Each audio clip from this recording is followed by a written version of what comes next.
দেখো ক্লাস 8 আজকে পর্বে আমরা রায় মার্টিন প্রশ্নবিচিত্রা 2024 ভূগোলের সেট 3 করে নেবো সেকেন্ড ইউনিট টেস্টের অবশ্যই। আর অন্যান্য পর্বগুলো অবশ্যই আই বাটন পাবে বা এন্ড স্ক্রিনে পাবে, কোনো একটা প্লে লিস্ট বা কোনো একটা ভিডিও পর্ব অথবা ডেসক্রিপশন বক্স থেকে তোমরা দেখে নিতে পারবে। চলো আমরা বাকি অংশ একটু দেখে নিই। আমি তোমাদের সাথে আছি, তোমাদের প্রিয় নির্জন স্যার। অবশ্যই সাবস্ক্রাইব করে সাথে থাকতে বলবো, কেন আগামী দিনে প্রত্যেকটা সাবজেক্টের উত্তর সহ পিডিএফ সহ এমনকি প্রশ্ন, বিগত বছরের প্রশ্ন, প্রশ্নের উত্তর সহ আসছে বছরের যে এক্সাম হবে তারই প্রশ্ন, বিভিন্ন ধরনের তথ্য অবশ্যই পাবে আমার দুটি চ্যানেলের মাধ্যমে। এটা তোমরা রয়েছে সেকেন্ড চ্যানেলে। চলো বাকি অংশ একটু দেখে ফেলি, সাথে থাকো। দেখো আমরা সেট 3 একটু দেখছি, যেখানে বর্ধমান মিউনিসিপ্যাল হাই স্কুলে রকি পার্বত্য অঞ্চলের এই যে পর্বত্য অঞ্চল প্রবাহিত স্থানীয় বায়ুর নাম হচ্ছে চিনুক। আর আন্দিজ পর্বতের সর্বোচ্চ শৃঙ্গ দেখো আকোঙ্কাগুয়া, এটা তোমরা জানো। পৃথিবীর উচ্চতম অ্যাঞ্জেল জলপ্রপাত দেখো অরিনোকো নদীর অববাহিকায় অবস্থিত। এটা ডির উত্তরটা হলো। এবার 2 ঘনীভবন কাকে বলে? আচ্ছা, পৃথিবীর কসাইখানা বলা হয় শিকাগোকে, ঘনীভবন আমি দেখাচ্ছি, এইগুলো একটু লক্ষ্য করো। এবং তারপরে ঘনীভবন কাকে বলে, যেটা সাধারণত 45 পাতায় আছে। আমরা প্রত্যেকটা কিন্তু বই থেকে তোমাদের একটু জেনে নেবো, যাতে তোমাদের একটু বুঝতে সুবিধা হয়। দেখো এইখানে শিশিরাঙ্ক কি তার নিচে দেওয়া আছে, দেখো ঘনীভবন কাকে বলে, এই যে ছোট্ট করে দেওয়া আছে ঘনীভবন। এবং তার সাথে সাথে 45 পাতার পরে এবারে 79 পাতায় তোমাদের আছে, যেটা দেখো বলছে কে কোন সালে উত্তর আমেরিকা মহাদেশ আবিষ্কার করেছিল। এবং সেইটা তোমাদের দেখো এখানে ডিটেলস একটু এইখানে কিন্তু একটু লক্ষ্য করো। এই যে এইটা কিন্তু এখান থেকে এই পর্যন্ত পুরো তথ্যটা একটু দিও, কারণ কি আমেরিগো ভেসপুচির নাম থাকে, কিন্তু ক্রিস্টোফার কলম্বাস প্রথম কিন্তু সেটা আবিষ্কার করেছেন, কিন্তু ভারতীয় দ্বীপপুঞ্জ নাম দিয়েছিলেন, তাই এটা একটা নিয়ে দ্বীপমত আছে। তাই এখান থেকে এই পর্যন্ত তোমরা ক্যারি করতে পারো, এটাকে লক্ষ্য করো। এবং তারপরে দেখো উত্তর আমেরিকা মহাদেশের ময়দা শিল্প কেন্দ্র হচ্ছে বাফেলো। আর পৃথিবীর বৃহত্তম এই যে সুপেয় মানে স্বাদু বা মিষ্টি জলের হ্রদ সুপিরিয়ার।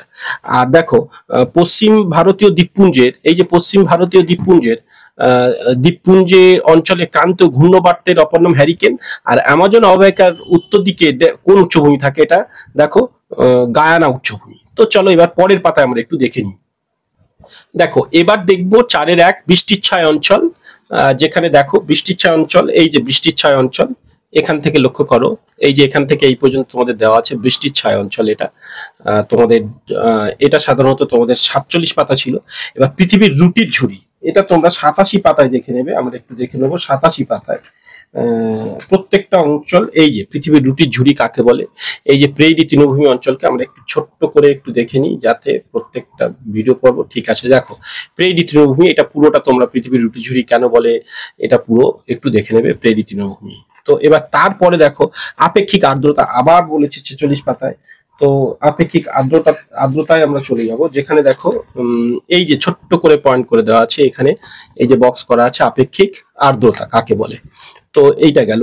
এবং তার সাথে সাথে আছে আবার 88 পাতায় তোমাদের বলেছে উত্তর আমেরিকা হ্রদ অঞ্চলের জলবায়ু, উত্তর আমেরিকার হ্রদ অঞ্চলের জলবায়ু। তো এখানে দেখো হ্রদ অঞ্চলের জলবায়ু, এই যে ছোট্ট করে মার্ক করে দেওয়া আছে, জলবায়ু অঞ্চল কেমন সেটা তোমাদের সাধারণত দিতে হবে। এবং তারপরের অঞ্চলে একটু যাই। দেখো 5-এর দাগে ক্রান্তীয় ঘূর্ণবাত ও নাতিশীতোষ্ণ ঘূর্ণবাতের মধ্যে এই যে ঘূর্ণবাত সম্পর্কে এটা একটা টিকা লিখতে বলেছে। তো আমরা 41 পাতায় চলে যাব। এইখানে দেখো পার্থক্য কিন্তু একটা, দেখো ক্রান্তীয় ঘূর্ণবাত ও নাতিশীতোষ্ণ ঘূর্ণবাত পার্থক্য লিখতে বলেছে। তো এইখানে ছোট্ট করে তোমাদের দেওয়া আছে, এই যে আমি পার্থক্য করে লিখে রেখেছি, এখান থেকে যেটুকু তোমাদের বলতে হবে সেই অঞ্চলটুকু দেখো, এই যে এখান থেকে এই পার্টটুকু তোমাকে বলতে হবে, ঠিক আছে এইটা। এবং তারপরে দেখো অ্যামাজন পৃথিবীর বৃহত্তম নদী, এটা তোমার 100 পাতায় তোমাদের বলতে হবে এই যে তার পয়েন্টগুলো, কারণগুলো, এই যে কেন বা কারণ, এখান থেকে এই যে এই পয়েন্টগুলো দেওয়া আছে পৃথিবীর বৃহত্তম নদী তো অ্যামাজন বা আমাজন। আচ্ছা এবার দেখো দক্ষিণ আমেরিকা মহাদেশে ক্রান্তীয় অঞ্চলে পশ্চিম প্রান্তে মরুভূমির সৃষ্টি হয়নি কেন, মরুভূমির সৃষ্টি কেন হয়নি। তো এইটা দেখো এইখানে এইখানে কিছু কিছু পয়েন্ট দেওয়া আছে, এই বায়ু প্রবাহ অনুযায়ী এটা মরুভূমির সৃষ্টি হয়নি। এই পর্বটুকু তোমাদের দিতে পারো যে এখানে এই মরুভূমির সৃষ্টি কেন হয়নি বায়ু প্রবাহের দ্বারা, এখানে দিয়েছে প্রশ্ন না, বায়ু মরুভূমি কেন সৃষ্টি হয়নি। এবং তারপরে দেখো এবার আসছে আয়ন বায়ু। 34 পাতায় আমরা দেখবো আয়ন বায়ু কি। আয়ন বায়ু দেখো এইখানে আমরা একটু বলবো, এই যে নিচে আয়ন বায়ু, এই যে এখান থেকে এই পর্যন্ত আয়ন বায়ু, আয়ন বায়ু কাকে বলে যেটা দেওয়া আছে 34 পাতায় আয়ন বায়ু। এবং বলেছে যে উত্তর গোলার্ধে আয়ন বায়ুর বৈশিষ্ট্যগুলি এখানে লিখতে বলেছে, ওই ওই যে বৈশিষ্ট্য, এই যে উত্তর গোলার্ধের বৈশিষ্ট্য, এই যে পুরোটা আমরা দিয়ে দিতে পারি, বা এই যে 1-2 পয়েন্টগুলো যেটা দেওয়া আছে আয়ন বায়ুর বৈশিষ্ট্যগুলো সেটা আমরা দিয়ে দিতে পারি।